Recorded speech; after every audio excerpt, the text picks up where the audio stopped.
नमस्कार, स्वागत है आपका राज्यसभा टीवी में। आपके साथ मैं हूं अभिलाषा। शुरुआत करते हैं इस वक्त की हेडलाइंस के साथ। प्रधानमंत्री नरेंद्र मोदी ने कहा, पूर्वोत्तर के विकास से ही होगा नए भारत का निर्माण। अरुणाचल प्रदेश, असम और त्रिपुरा में कई विकास परियोजनाओं का किया लोकार्पण और शिलान्यास। गुवाहाटी की जनसभा में प्रधानमंत्री का बयान, असम और पूर्वोत्तर के लोगों के हितों को नागरिकता विधेयक से नहीं पहुंचेगा कोई नुकसान।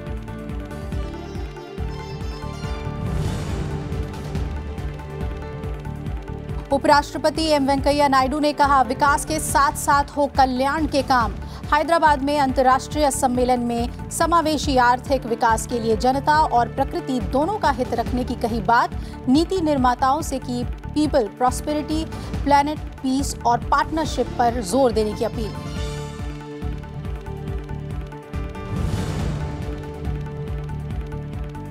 मनी लॉन्ड्रिंग मामले में प्रवर्तन निदेशालय ने रॉबर्ट वाड्रा से 4 दिन में तीसरी बार आज की पूछताछ। लंदन में 19 लाख पाउंड की संपत्ति खरीदने के लिए हवाला के जरिए पैसे भेजने का आरोप। बीकानेर में जमीन घोटाले से जुड़े मामले में जयपुर में ईडी के ऑफिस में 12 फरवरी को भी होना है पेश।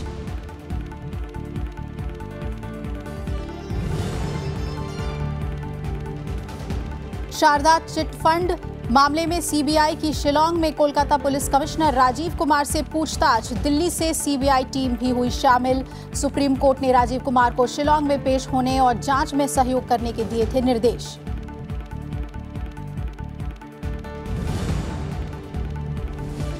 और हिमाचल प्रदेश के बजट में किसानों समेत विभिन्न वर्गों के लिए 15 नई योजनाओं का ऐलान। मुख्यमंत्री जयराम ठाकुर ने वित्त मंत्री के रूप में पेश किए अपने दूसरे बजट में सामाजिक सुरक्षा पेंशन में की 100 रुपए से 200 रुपए तक की बढ़ोतरी।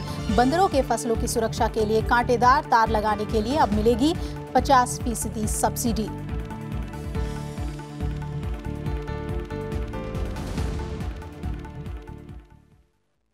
और आइए अब खबरों को देखते हैं विस्तार से। प्रधानमंत्री नरेंद्र मोदी आज 3 पूर्वोत्तर राज्यों असम, अरुणाचल प्रदेश और त्रिपुरा के दौरे पर हैं। पहले चरण में प्रधानमंत्री मोदी ने ईटानगर में ग्रीनफील्ड एयरपोर्ट की आधारशिला रखी। अभी ईटानगर के सबसे नजदीक हवाई अड्डा वहां से 80 किलोमीटर दूर असम के लीलाबारी में है। ईटानगर में हवाई अड्डा बनने के क्षेत्र में जहां कनेक्टिविटी बेहतर होगी, वहीं इससे राज्य में पर्यटन की संभावनाएं खुलेंगी। साथ ही प्रधानमंत्री ने अरुणाचल प्रदेश में सिला सुरंग की आधारशिला भी रखी। प्रधानमंत्री ने दूरदर्शन अरुण प्रभा चैनल और गाजी बेलोनिया रेल मार्ग का उद्घाटन भी किया। पीएम ने अरुणाचल प्रदेश में 110 मेगावाट पारे जल विद्युत संयंत्र भी राष्ट्र को समर्पित किया। प्रधानमंत्री ने जोट में भारतीय फिल्म एवं टेलीविजन संस्थान के स्थायी परिसर की आधारशिला भी रखी। साथ ही यहां पुनर्विकसित तेजू हवाई अड्डे का उद्घाटन किया।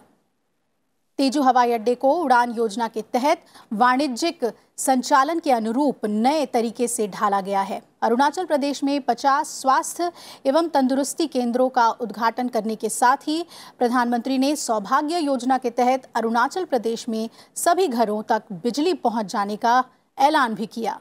इस मौके पर जनसभा को संबोधित करते हुए प्रधानमंत्री ने कहा कि न्यू इंडिया तभी अपनी पूरी शक्ति से विकसित हो पाएगा जब पूर्व और पूर्वोत्तर का तेज गति से विकास होगा। न्यू इंडिया तभी अपनी पूरी शक्ति से विकसित हो पाएगा जब पूर्वी भारत, नॉर्थ ईस्ट का तेज गति से विकास होगा। ये विकास संसाधनों का भी है और संस्कृति के गौरव का भी है। ये विकास अलग अलग क्षेत्रों को जोड़ने का भी है और जन जन को भी जोड़ने का है। भाइयों और बहनों, सबका साथ, सबका विकास, इस मंत्र पर चलते हुए बीते 55 महीनों में अरुणाचल और उत्तर पूर्व के विकास के लिए ना तो कभी फंड की कमी आने दी गई और न ही इच्छा शक्ति की कमी आई है। अरुणाचल प्रदेश के बाद प्रधानमंत्री मोदी असम के गुवाहाटी पहुंचे, जहां उन्होंने चांगसारी में ब्रह्मपुत्र नदी पर गुवाहाटी और उत्तर गुवाहाटी को जोड़ने वाले 6 लेन के पुल सहित कई परियोजनाओं की आधारशिला रखी। उन्होंने नुमालीगढ़ जैव रिफाइनरी, बरौनी गुवाहाटी प्राकृतिक गैस पाइपलाइन और पूर्वोत्तर गैस ग्रिड की आधारशिला भी रखी, जो पूरे क्षेत्र में प्राकृतिक गैस की आबादित उपलब्धता सुनिश्चित करेगी और इससे औद्योगिक विकास में तेजी आएगी। प्रधानमंत्री कामरूप, सचर, हेलाकांडी और करीमगंज जिलों में सिटी गैस वितरण नेटवर्क की भी आधारशिला उन्होंने रखी। प्रधानमंत्री ने असम के तिनसुकिया में हेलोंग मॉड्यूलर गैस प्रसंस्करण संयंत्र का भी उद्घाटन किया और उन्होंने बिहार, पश्चिम बंगाल, सिक्किम और असम होते हुए बरौनी से गुवाहाटी तक 729 किलोमीटर गैस पाइपलाइन की आधारशिला भी रखी। इसके बाद प्रधानमंत्री नरेंद्र मोदी ने जनसभा को संबोधित किया। उन्होंने कहा कि पूर्वोत्तर राज्यों के विकास में केंद्र सरकार का विशेष जोर है और इस क्षेत्र के लिए बजट में 21% का इस बार इजाफा किया गया, जो इस इलाके के विकास और रोजगार के अवसर ज्यादा से ज्यादा मुहैया कराएगा। प्रधानमंत्री ने कहा कि असम सरकार राज्य में भ्रष्टाचार मुक्त शासन देने की कोशिश कर रही है। प्रधानमंत्री ने कहा कि भ्रष्टाचार करने वालों को बख्शा नहीं जाएगा। विपक्ष की ओर इशारा करते हुए उन्होंने कहा कि चौकीदार की सख्ती से भ्रष्टाचारी बौखला गए हैं।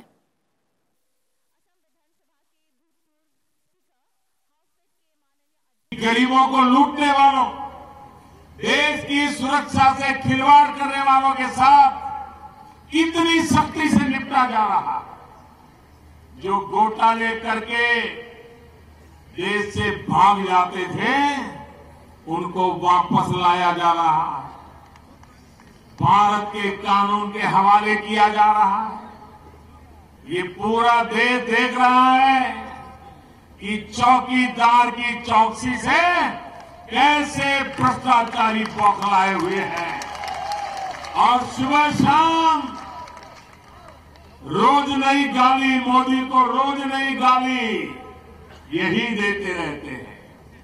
असम को कैसे आगे बढ़ाएंगे, नॉर्थ ईस्ट के लिए क्या करेंगे, देश के लिए क्या योजनाएं हैं, इस पर वो चुप है, नहीं बोलते हैं।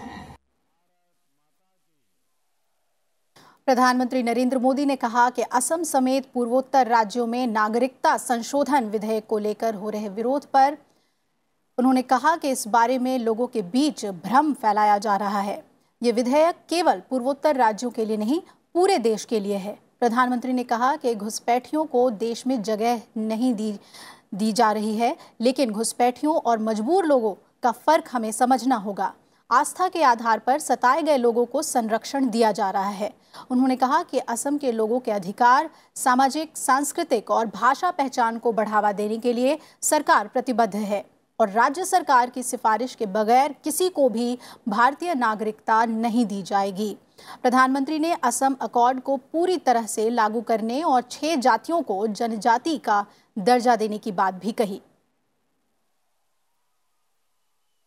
नागरिकता संशोधन का विषय सिर्फ असम या नॉर्थ ईस्ट से जुड़ा नहीं है।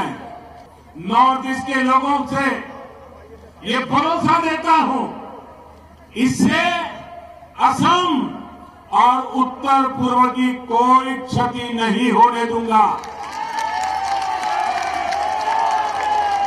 आवश्यक जांच पड़ताल के बाद, राज्य सरकार की सिफारिश के बाद ही किसी को नागरिकता प्रदान करने का निर्णय लिया जा सकता है। प्रधानमंत्री पूर्वोत्तर राज्यों के दौरे के अंतिम पड़ाव में त्रिपुरा की राजधानी अगरतला में कई विकास परियोजनाओं की शुरुआत करने पहुंचे। उन्होंने स्वामी विवेकानंद स्टेडियम में गाजी बेलोनिया रेल मार्ग को राष्ट्र को समर्पित किया।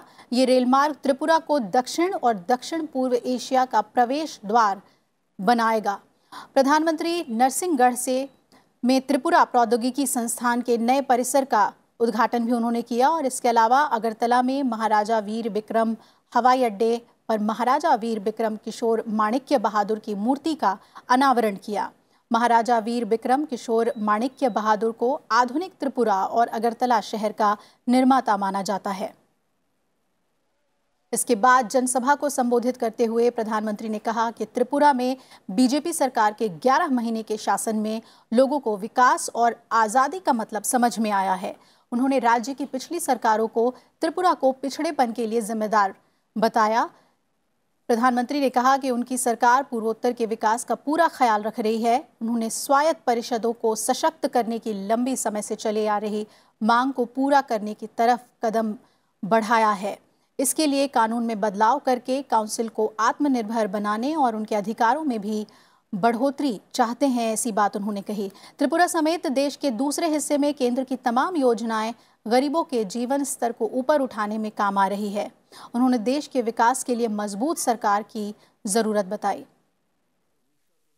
बीते 4.5 वर्ष से त्रिपुरा के लिए पर्याप्त फंड जारी किया गया, लेकिन पहले की सरकार के रवैये के चलते यहां काम नहीं हो पाया। बीते महीनों के दौरान यहां की सरकार ने टेक्नोलॉजी के माध्यम से आपके जीवन को आसान बनाने का लगातार प्रयास किया है। गरीबों का राशन हो, जमीन का मामला हो या कोई दूसरी सेवाएं, बाकी देश की तरह इंटरनेट से जनता को सुविधाएं देने का काम तेज गति से चल रहा है।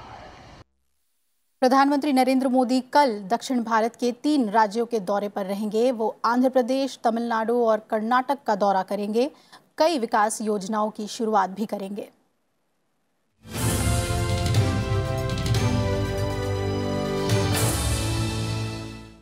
इधर बीजेपी अध्यक्ष अमित शाह ने आज पुणे में पार्टी के शक्ति केंद्र सम्मेलन को संबोधित किया। इस दौरान उन्होंने पार्टी कार्यकर्ताओं को जीत का मंत्र दिया और कहा कि कांग्रेस के 55 साल के कार्यकाल में जो काम नहीं हो सके उसे मोदी सरकार ने सिर्फ 55 महीने में पूरा कर दिखाया है। इसमें किसानों, सेना, देश की सुरक्षा को सबसे ज्यादा तरजीह दी गई है। बीजेपी अध्यक्ष ने विपक्ष के महागठबंधन पर कहा कि ये देश को जातिवाद और परिवारवाद में बांट रहा है। अमित शाह ने कहा कि बीजेपी दूसरी पार्टी से अलग है और ये नेताओं की नहीं, कार्यकर्ताओं की पार्टी है और बूथ कार्यकर्ता की मेहनत से पार्टी आने वाले चुनावों में जीत दर्ज करेगी। मैं आपको कहता हूं, उत्तर प्रदेश में जिसको इकट्ठा होना हो जाए, भारतीय जनता पार्टी वहां 51% की लड़ाई लड़ने के लिए तैयार खड़ी है मित्रों। और उत्तर प्रदेश के अंदर 73 की 74 सीटें होने वाली है, 73 की 72 नहीं होगी। आप मेरे पर भरोसा करें। मोदी जी का विकास का स्वमेघ चला है, उसमें उत्तर प्रदेश में तो जीतेंगे ही, मगर बंगाल और उड़ीसा के अंदर भी कमल ध्वज इस बार है। लोकसभा चुनाव की तैयारियों को लेकर कांग्रेस अध्यक्ष राहुल गांधी ने दिल्ली में प्रदेश अध्यक्ष और कांग्रेस विधानमंडल दल के नेताओं की बैठक बुलाई। इस बैठक में मध्य प्रदेश, राजस्थान, छत्तीसगढ़ और पंजाब के मुख्यमंत्रियों को भी बुलाया गया। बैठक में कांग्रेस अध्यक्ष ने राज्य इकाई के अध्यक्षों को बीजेपी शासित सरकारों के खिलाफ आक्रामक नीति अपनाने और कांग्रेस की नीतियों को जनता के सामने मुखर तरीके से रखने का निर्देश दिया है। 2019 का जो लोकसभा चुनाव है वह चुनाव कांग्रेस का चुनाव है और कांग्रेस को वो चुनाव हर हाल में जीतना है। यही संकल्प तय करने के लिए आज की बैठक आयोजित की गई थी। आज जो बड़े विस्तार से जो डिस्कशन हुआ वो यही हुआ कि आने वाले समय के अंदर किस तरह से लोगों को राहत देनी है, चाहे हमारा किसान वर्ग हो, हमारी महिलाएं हों, हमारे नौजवान बच्चे जो बेरोजगार हों, और ये सारी चीजों के ऊपर जो है सारा का सारा डिस्कशन हुआ कि किस तरह से इसको आगे लेकर जाना है। और इधर केंद्रीय मंत्री अरुण जेटली अमेरिका से इलाज कराकर आज स्वदेश लौट आए। उन्होंने ट्वीट किया कि वो देश वापस लौटकर खुश हैं। अरुण जेटली पिछले महीने इलाज के लिए अमेरिका चले गए थे। इसके चलते वो इस बार अंतरिम बजट पेश नहीं कर पाए थे। उनकी जगह वित्त मंत्री पीयूष गोयल ने बजट पेश किया था। हालांकि अमेरिका में इलाज के दौरान अरुण जेटली सोशल मीडिया पर काफी सक्रिय थे। उन्होंने ट्वीट और ब्लॉग के जरिए अपना और सरकार का पक्ष लोगों के सामने रखा था। और आई खबरों में यहाँ रुकते हैं एक ब्रेक के लिए, फौरन हाजिर होंगे, बने रहिए हमारे साथ।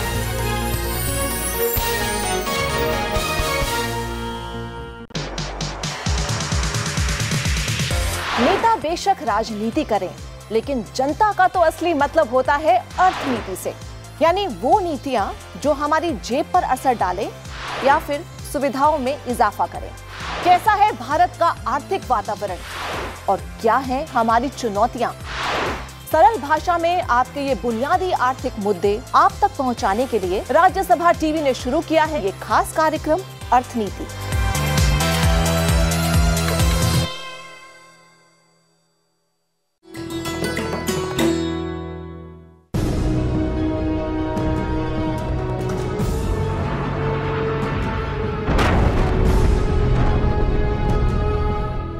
विजय दिवस 16 दिसंबर 1971 को भारत ने पाकिस्तान को युद्ध में हराकर रचा इतिहास।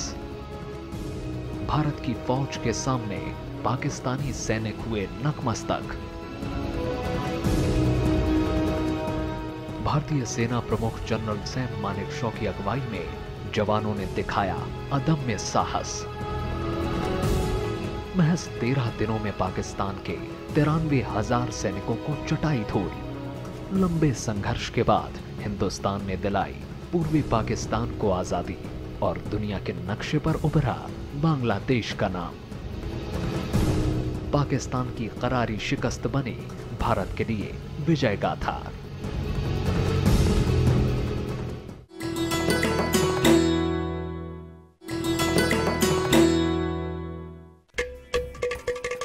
घटम प्राचीन दक्षिण भारतीय ताल वाद्य।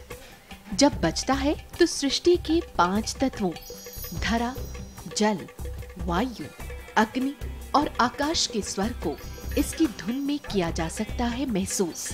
घटम पर उंगलियों और हथेली के थाप से उत्पन्न हुई स्वर तरंग पैदा करती है अद्भुत ताल।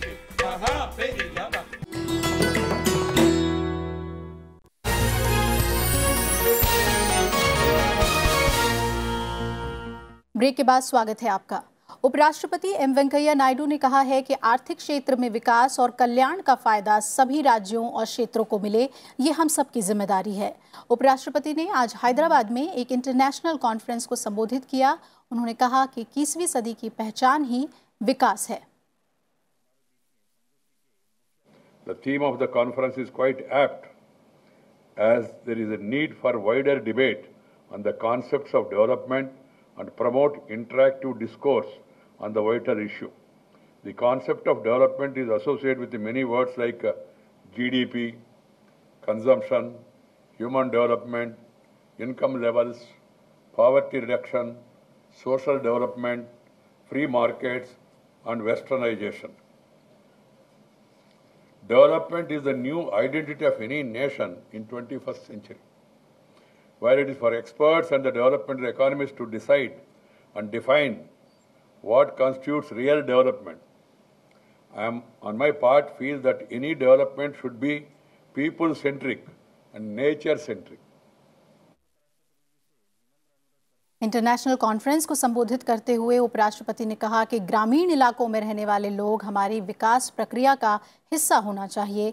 उन्होंने कहा कि योजना के निर्धारण में ग्रामीण इलाकों में रहने वाले लोगों पर जरूर ध्यान देना चाहिए। Making agriculture viable, improving farm income, bridging the urban-rural divide, eradicating poverty, tackling climate change, harnessing technology, empowering women, and creating jobs are all crucial to sustain this growth momentum. As we are all aware, gross domestic product, GDP, is a monetary measure of the market value of all the final goods and services. There are arguments that say that the GDP can only be a rough indicator of economic growth, but not a real measure of the overall development, as it does not include several factors such as standard of living, environmental quality, levels of health and education among the people.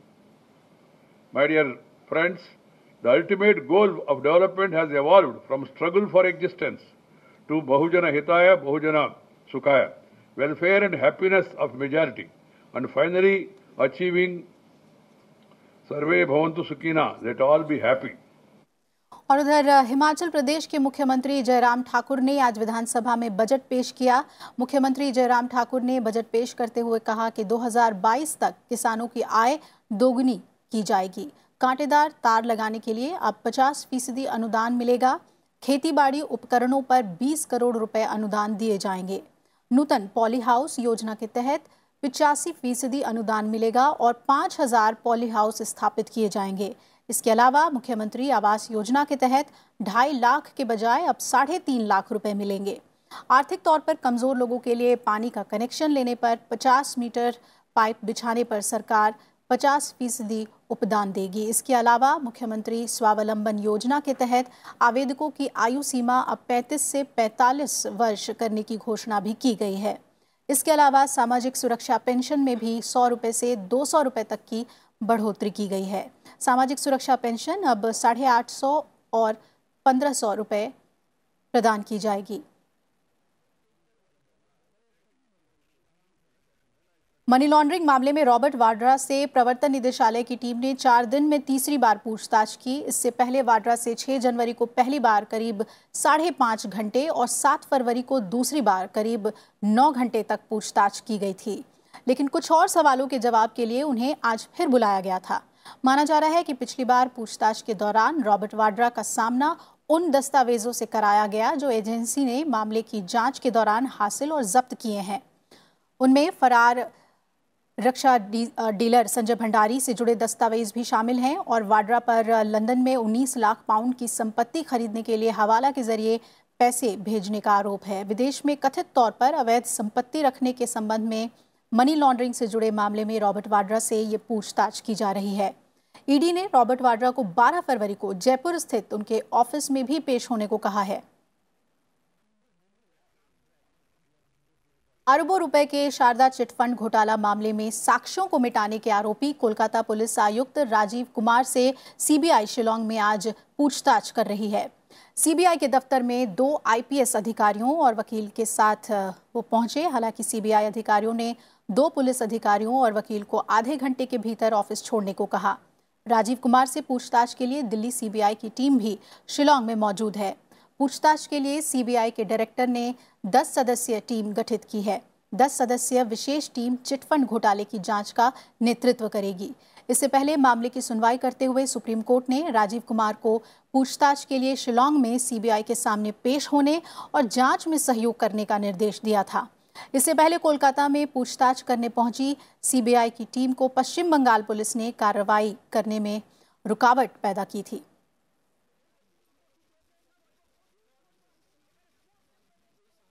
इधर राजस्थान में गुर्जर समुदाय के लोग आरक्षण की मांग को लेकर लगातार दूसरे दिन आंदोलन पर हैं।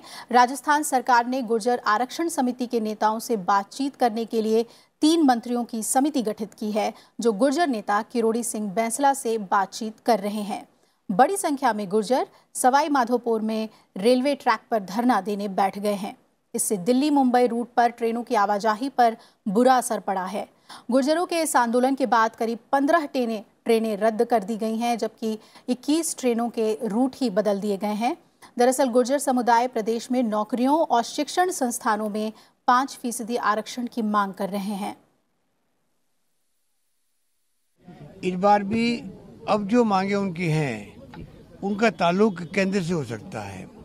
संविधान संशोधन के बगैर वहाँ कुछ हो नहीं सकता। जैसे अभी 10% EBC का हुआ है, उस प्रकार कोई रास्ता निकलेगा तब जाके इनकी मांग पूरी होगी। उत्तर प्रदेश और उत्तराखंड में जहरीली शराब पीने से मरने वालों की संख्या बढ़कर 70 हो गई है। उत्तर प्रदेश के सहारनपुर और कुशीनगर जिले में अब तक 46 लोगों की मौत हुई है। मरने वालों की संख्या बढ़ने की आशंका है, क्योंकि 20 से अधिक लोग जहरीली शराब पीने के बाद अस्पतालों में जिंदगी और मौत की लड़ाई लड़ रहे हैं। उत्तर प्रदेश सरकार ने कार्रवाई करते हुए सहारनपुर और कुशीनगर जिलों के आबकारी अधिकारियों को निलंबित कर दिया है। राज्य सरकार ने मृतकों के परिजनों को 2-2 लाख रुपए और अस्पताल में भर्ती लोगों को 50-50 हजार रुपए देने की घोषणा की है। मुख्यमंत्री योगी आदित्यनाथ ने आदेश पर राज्य भर में अवैध शराब का धंधा करने वाले लोगों के खिलाफ धरपकड़ अभियान भी चलाया गया और कई लोगों को गिरफ्तार भी किया गया। उधर उत्तराखंड के हरिद्वार जिले के बालूपुर और दूसरे गांवों में 24 लोग मारे गए हैं। कई लोगों की हालत गंभीर बताई जा रही है। मुख्यमंत्री त्रिवेंद्र सिंह रावत ने जिला प्रशासन को पीड़ितों को हर संभव सहायता देने के निर्देश दे चुके हैं। सभी अस्पतालों के लिए कहा गया है कि आप वैकेंसी रखें ताकि कोई भी इस तरह की सूचना मिलती है किसी को तो उसको तत्काल उसको वहाँ पर एडमिट किया जा सके। अधिकारियों पे क्या कुछ कार्रवाई की जाएगी? देखिए भैया, कार्रवाई कर दी गई है। 17 लोगों को सस्पेंड किया गया है। और अब खबर खेल की दुनिया से। ओलंपिक और विश्व चैंपियनशिप के रजत पदक विजेता भारतीय बैडमिंटन खिलाड़ी पीवी सिंधु ने चीन की खेल सामग्री बनाने वाली कंपनी ली निंग से 4 साल के लिए लगभग 50 करोड़ रुपए का करार किया है। आपको बता दें कि इस रिकॉर्ड करार से पहले चीन की इस कंपनी ने भारतीय खिलाड़ी किदाम्बी श्रीकांत से 4 साल के लिए ही 35 करोड़ रुपए का करार किया था। रियो ओलंपिक में रजत पदक जीतने के बाद सिंधु की लोकप्रियता में जबरदस्त इजाफा हुआ था और पिछले साल फोर्ब्स की सूची में वो विश्व में कमाई करने के मामले में 7वें स्थान पर थी। इसी के साथ इस बुलेटिन में फिलहाल इतना ही। बने रहिएगा राज्यसभा टीवी के साथ। नमस्कार।